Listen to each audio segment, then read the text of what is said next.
إن الله هو يقبل التوبة عن عباده ويأخذ الصدقات وأن الله هو التواب الرحيم وقل اعملوا فسيرى الله عملكم ورسوله والمؤمنون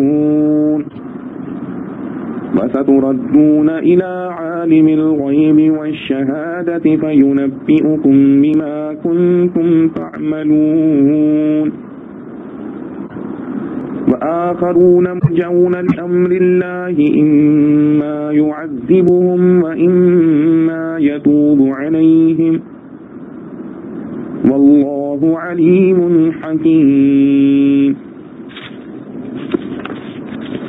اور بعض لوگ ہیں کہ اقرار کیا انہوں نے اپنے گناہوں کا، ملایا انہوں نے ایک کام نیک اور دوسرا بد، قریب ہے کہ اللہ معاف کرے ان کو، بے شک اللہ بخشنے والا مہربان ہے. لے ان کے مال میں سے زکوٰۃ کے پاک کرے تو ان کو، اور بابرکت کرے تو ان کو اس کی وجہ سے، اور دعا دے ان کو، بے شک تیری دعا ان کے لیے تسکین ہے، اور اللہ سب کچھ سنتا جانتا ہے.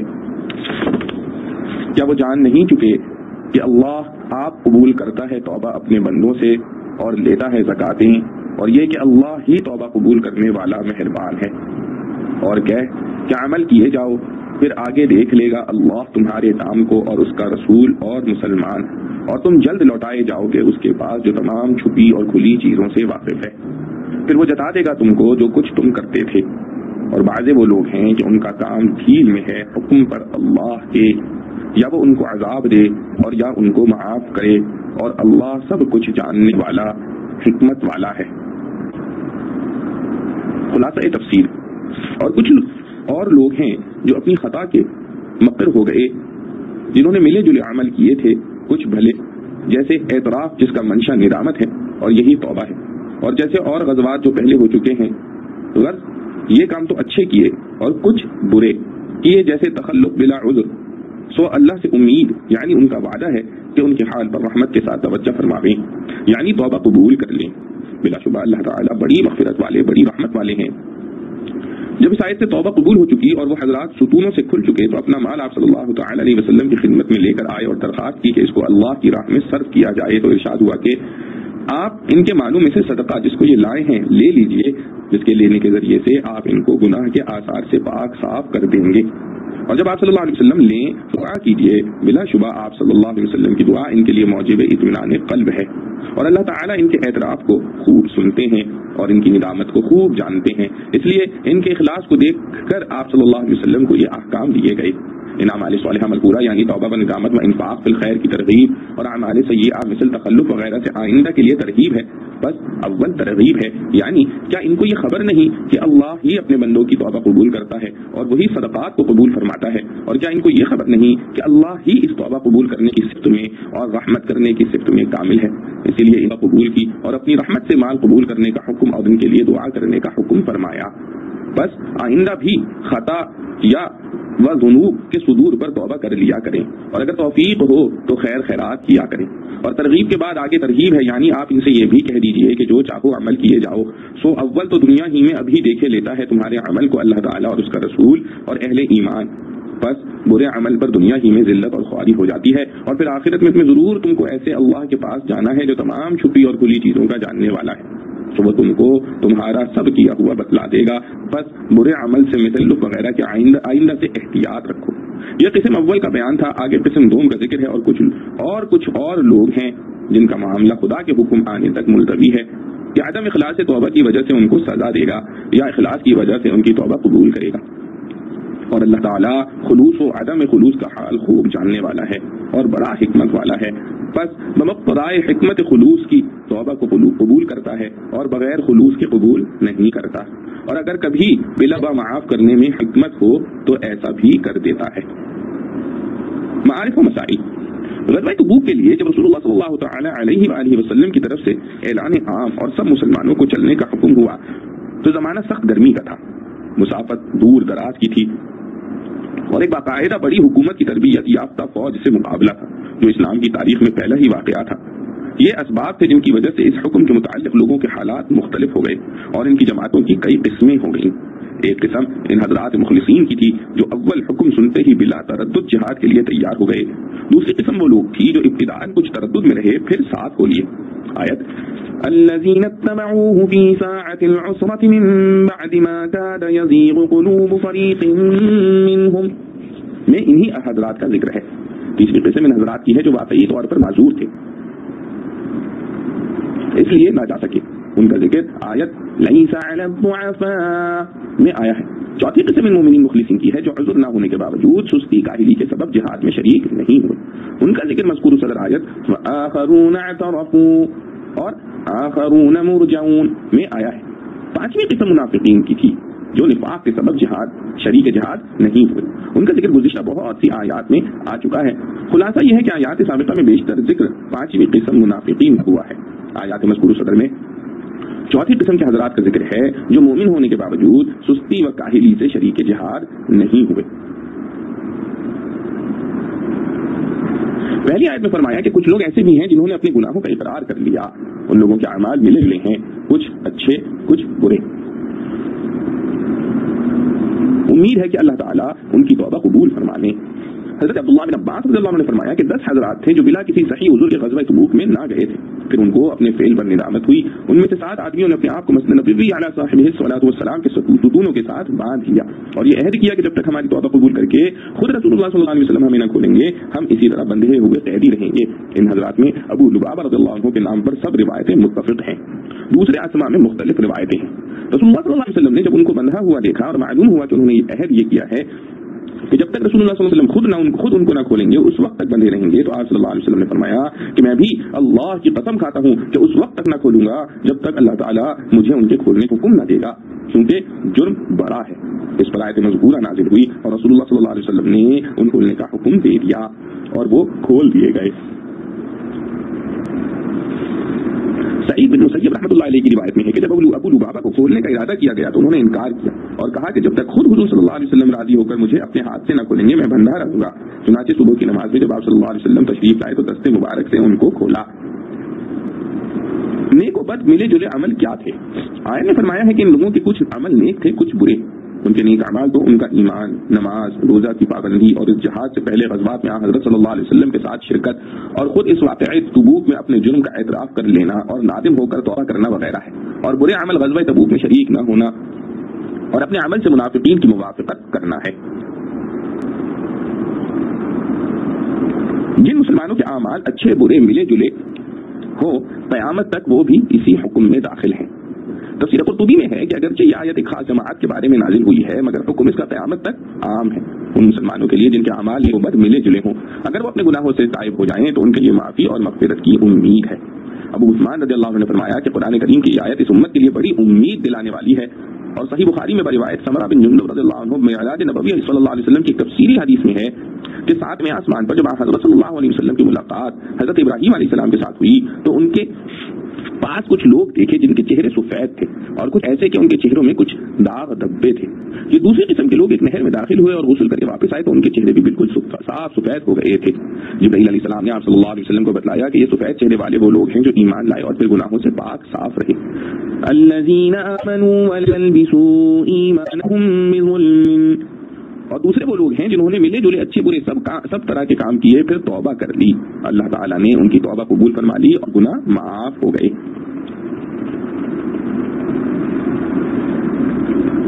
خذ من اموالهم صدقہ.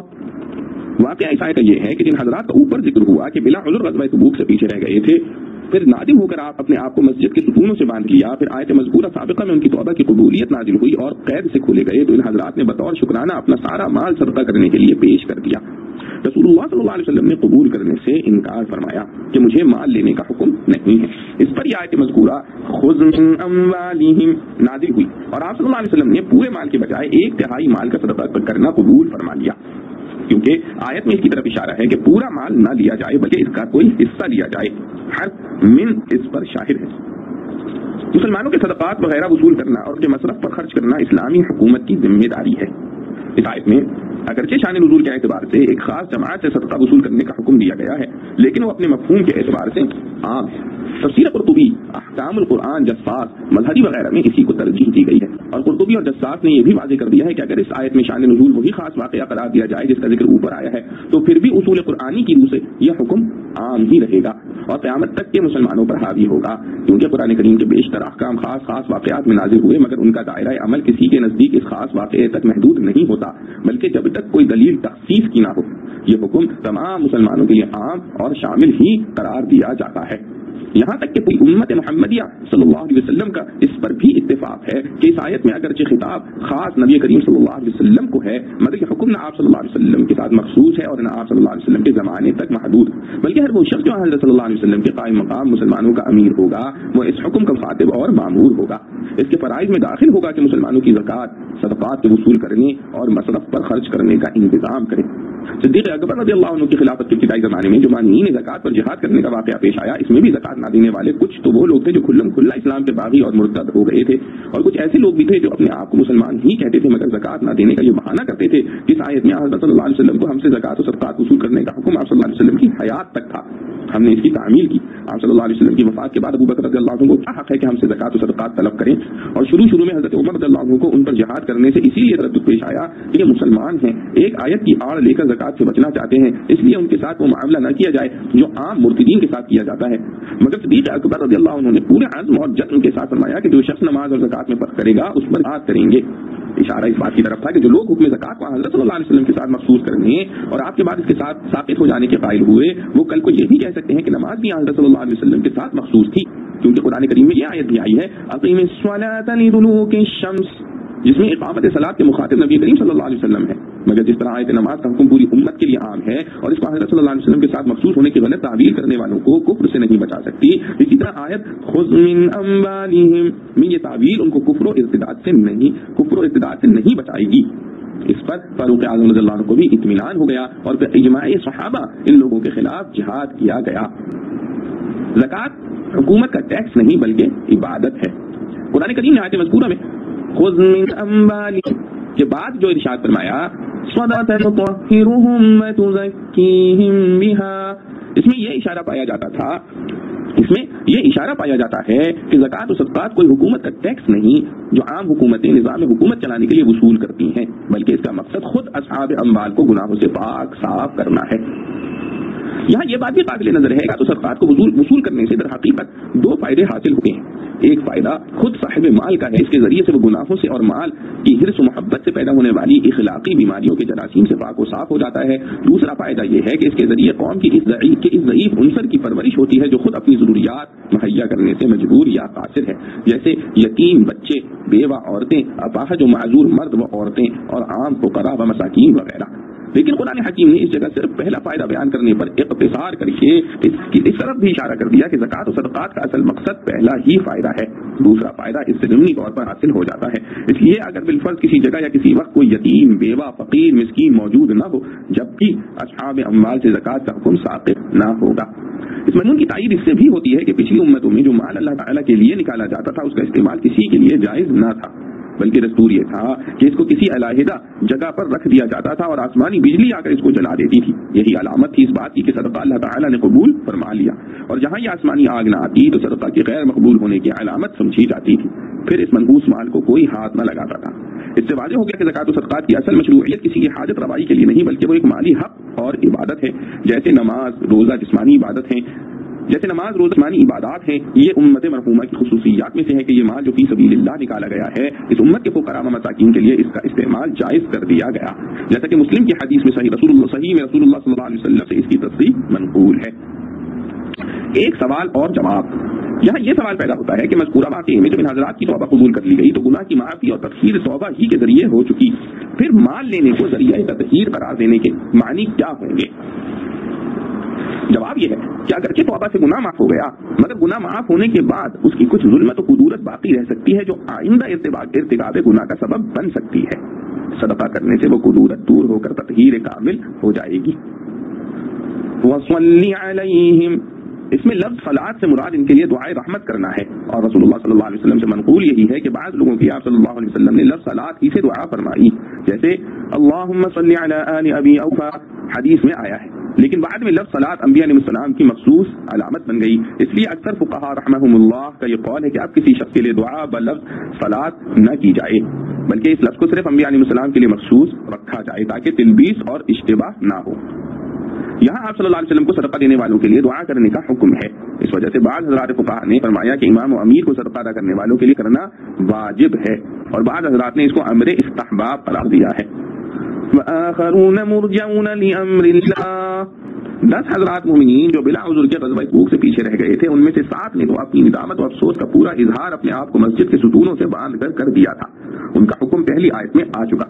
وآخرون اعترفوا، اس آیت سے باقی وہ 3 حضرات مراد ہیں جنہوں نے یہ عمل مسجد میں قید ہونے کا نہیں کیا تھا اور اس طرح کھلے طور پر اعتراف نہیں کیا، ان کے بارے میں رسول اللہ صلی اللہ علیہ وسلم نے صحابہ کرام رضوان اللہ مجمعین کو حکم دے دیا کہ مسلمان ان کا مقاطعہ کریں، ان سے سلام کلام بند کریں۔ یہ معاملہ ہونے کے بعد ان کی حالت درست ہو گئی اور اخلاص کے ساتھ اعتراف جرم کر کے تائب ہو گئے، تو ان کے لیے بھی معافی کے احکام دے دیے گئے۔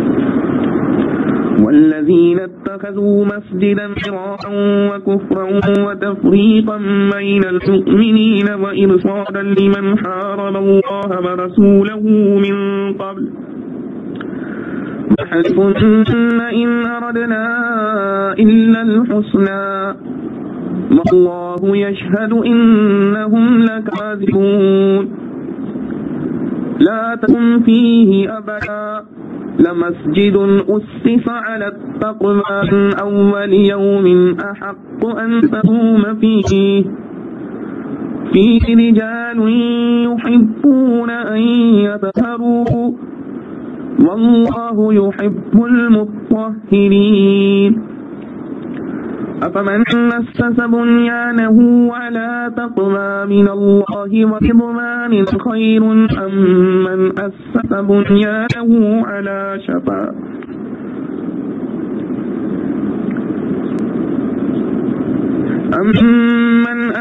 بنيانه على شفا جرف هار فانهار به في نار جهنم والله لا يهدي القوم الظالمين لا يزال بنيانهم الذي بنوا ريبة في قلوبهم إلا أن تقطع قلوبهم والله عليم حكيم۔ اور جنہوں نے بنائی ہے ایک مسجد ضد پر اور کفر پر اور پھوٹ ڈالنے کو مسلمانوں میں اور گھات لگانے کو اس شخص کی جو لڑ رہا ہے اللہ سے اور اس کے رسول سے پہلے سے، اور وہ قسمیں کھائیں گے کہ ہم نے تو بھلائی ہی چاہی تھی اور اللہ گواہ ہے کہ وہ جھوٹے ہیں، تو نہ کھڑا ہو اس میں کبھی، البتہ وہ مسجد جس کی بنیاد دھری گئی پرہیزگاری پر اول دن سے، وہ لائق ہے کہ تو کھڑا ہو اس میں ایسے لوگ ہیں جو دوست رکھتے ہیں پاک رہنے کو، اور اللہ دوست رکھتا ہے پاک رہنے والوں کو۔ بھلا جس نے بنیاد رکھی اپنی عمارت کی اللہ سے ڈرنے پر اور اس کی رضامندی پر، وہ بہتر، یا جس نے بنیاد رکھی اپنی عمارت کی کنارے پر ایک کھائی کے جو گرنے کو ہے، پھر اس کو لے کر ڈھہ پڑا دوزخ کی آگ میں، اور اللہ راہ نہیں دیتا ظالم لوگوں کو۔ ہمیشہ رہے گا اس عمارت سے جو انہوں نے بنائی تھی شبہ ان کے دلوں میں، مگر جب ٹکڑے ہو جائیں ان کے دل، اور اللہ ہی سب کچھ جاننے والا حکمت والا ہے۔ خلاصہ تفسیر، اور بعض ایسے ہیں جنہوں نے ان اغراض کے لیے مسجد بنائی ہے کہ اسلام کو ضرر پہنچاویں اور اس میں بیٹھ بیٹھ کر کفر یعنی عداوت رسول صلی اللہ علیہ وسلم کی باتیں کریں اور اس کی وجہ سے ایمانداروں کے مجمع میں تفریق ڈالیں، کیونکہ جب دوسری مسجد بنائی جائے اور ظاہر کیا جائے کہ خوش نیتی سے بنی ہے تو ضرور ہے کہ پہلی مسجد کا مجمع کچھ نہ کچھ منتشر ہو ہی جاتا ہے، اور یہ بھی غرض ہے کہ اس شخص کے قیام کا سامان کریں جو اس مسجد بنانے کے قبل سے خدا اور رسول کا مخالف مراد ابو عامر راہب ہے، اور پوچھو تو قسمیں کھاویں گے جیسے ایک دفعہ پہلے بھی پوچھنے پر کھا چکے ہیں کہ بجل بھلائی کے اور ہماری کچھ نیت نہیں، بھلائی سے مراد آسائش اور گنجائش ہے، اور اللہ گواہ ہے آگے میں بالکل جھوٹے ہیں۔ جب اس مسجد کی یہ حالت ہے کہ وہ واقع میں مسجد ہی نہیں بلکہ مسجد اسلام ہے تو آپ اس میں کبھی نماز کے لیے کھڑے نہ ہوں، البتہ جس مسجد کی بنیاد اول دن سے یعنی روزے سے تقویٰ اور اخلاص پر رکھی گئی ہے. مراد مسجد قباء ہے، وہ واقعی اس لائق ہے کہ آپ اس میں نماز کے لیے کھڑے ہوں. چنانچہ گاہے بگاہے آپ صلی اللہ علیہ وسلم وہاں تشریف لے جاتے اور نماز پڑھتے. اس مسجد قباء میں ایسے اچھے آدمی ہیں کہ وہ خوب پاک ہونے کو پسند کرتے ہیں اور اللہ تعالیٰ خوب پاک ہونے والوں کو پسند کرتا ہے. جب دونوں مسجدوں کے بانیوں کا حال معلوم ہو گیا تو پھر سمجھ لو آیا ایسا شخص بہتر ہے جس نے اپنی عمارت یعنی مسجد کی بنیاد خدا سے کرنے پر اور خدا کی خوشنودی پر رکھی ہو، یا وہ شخص بہتر ہوگا جس نے اپنی عمارت یعنی مسجد کی بنیاد کسی گھاٹی یعنی غار کے کنارے پر جو کہ گرنے ہی کو ہو رکھی ہو. مراد اس سے اغراض باطلہ کفریہ ہیں، ناپائیداری میں اس کے ساتھ تشبیہ دی گئی. پھر وہ عمارت اس بانی کو لے کر آتش دوزخ میں گر پڑے، یعنی وہ عمارت تو گری بوجہ اس کے کنارے پر ہے، جب وہ کنارہ پانی سے کٹ کر گرے گا وہ عمارت بھی گرے گی. اور بانی گرا اس لیے کہ اس عمارت میں رہتا تھا، اور چونکہ مراد اس کے اغراض کفریہ ہیں جو موصل الی النار ہیں، اس لیے یہ فرمایا کہ وہ اس کو لے کر جہنم میں جا گری. اور اللہ تعالیٰ ایسے ظالموں کو دین کی سمجھ ہی نہیں دیتا کہ بنائی تو مسجد کے نام سے جو کہ دین کے شعائر میں سے ہے، اور غرضیں اس میں کیسی کیسی فاسد کرنی. ان کی یہ عمارت یعنی مسجد جو انہوں نے بنائی ہے ہمیشہ ان کے دلوں میں کانٹا سا کھٹکتی رہے گی، کیونکہ جس غرض سے بنائی تھی وہ پوری نہ ہوئی اور خدائی بھول گئی، سب سو الگ اور پھر اوپر سے منہدم کر دی گئی. غرض کوئی ارمان نہ نکلا، اس لیے ساری عمر اس کا افسوس اور ارمان باقی رہے گا. ہاں مگر ان کے وہ دل ہی جس میں وہ ارمان ہے فنا ہو جاویں تو خیر وہ ارمان بھی اس وقت ختم ہو جاوے. اور اللہ تعالیٰ بڑے علم والے بڑی حکمت والے ہیں، ان کی حالت کو جانتے ہیں، اسی کے مناسب سزا دیں گے. معارف و مسائل. منافقین کے حالات اور خلاف اسلام ان کی حرکتوں کا ذکر اوپر بہت سی آیات میں آ چکا ہے. مذکورۃ الصدر آیات میں بھی ان کی ایک سازش کا ذکر ہے، جس کا واقعہ یہ ہے کہ مدینہ طیبہ میں ایک شخص ابو عامر نامی زمانہ جاہلیت میں نصرانی ہو گیا تھا، اور ابو عامر راہب کے نام سے مشہور تھا. یہ وہی شخص ہے جس کے لڑکے حنظلہ رضی اللہ عنہ مشہور صحابی ہیں، جن کی لاش کو فرشتوں نے غسل دیا، اس لیے غسیل ملائکہ کے نام سے معروف ہوئے. مگر باپ اپنی گمراہی اور نصرانیت پر قائم رہا. جب رسول اللہ صلی اللہ تعالی علیہ وسلم مدینہ طیبہ تشریف لائے تو ابو عامر راہب حاضر خدمت ہوا اور اسلام پر اعتراضات کیے. رسول اللہ صلی اللہ علیہ وسلم کے جواب پر بھی اس بدنصیب کا اطمینان نہ ہوا، بلکہ یہ کہا کہ ہم دونوں میں جو جھوٹا ہو وہ مردود اور احباب و اقارب سے دور ہو کر مسافرت میں مرے، اور کہا کہ آپ کے مقابلے میں جو بھی دشمن آئے گا میں اس کی مدد کروں گا. چنانچہ غزوہ حنین میں تمام غزوات میں مسلمانوں کے دشمنوں کے ساتھ قتال میں شرکت کی. چنانچہ غزوہ حنین تک تمام غزوات میں مسلمانوں کے دشمنوں کے ساتھ قتال میں شرکت کی. جب حوازن کا بڑا اور قبیح قبیلہ بھی شکست کھا گیا تو یہ مایوس ہو کر ملک شام بھاگ گیا، کیونکہ یہی ملک نصرانیوں کا مرکز تھا. وہیں جا کر اپنے احباب و اقارب سے دور مر گیا. جو دعا کی تھی وہ اس کے سامنے آ گئی. جب کسی شخص کی رسوائی مقدر ہوتی ہے تو وہ ایسے ہی کام کیا کرتا ہے، خود ہی اپنی دعا سے ذلیل و خوار ہوا. مگر جب تک زندہ رہا اسلام اور مسلمانوں کے خلاف سازشوں میں لگا رہا. چنانچہ قیصر ملک روم کو اس پر آمادہ کرنے کی کوشش کی، اپنے لشکر سے مدینہ طیبہ پر چڑھائی کر دے اور مسلمانوں کو یہاں سے نکال دے. اسی سازش کا ایک معاملہ یہ پیش آیا کہ اس نے منافقین مدینہ کو، جن کے ساتھ اس کا ساز باز کا خط لکھا کہ میں اس کی کوشش کر رہا ہوں کہ قیصر مدینہ پر چڑھائی کرے، مگر تم لوگوں کی کوئی اجتماعی طاقت ہونی چاہیے جو اس وقت قیصر کی مرے.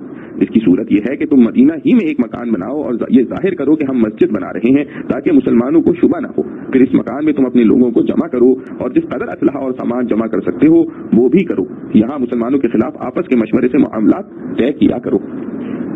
اس کے مشورے پر 12 منافقین نے مدینہ طیبہ کے محلہ قباء میں، جہاں اول ہجرت میں رسول اللہ صلی اللہ علیہ وسلم نے قیام فرمایا اور ایک مسجد بنائی تھی، وہیں ایک دوسری مسجد کی بنیاد رکھی.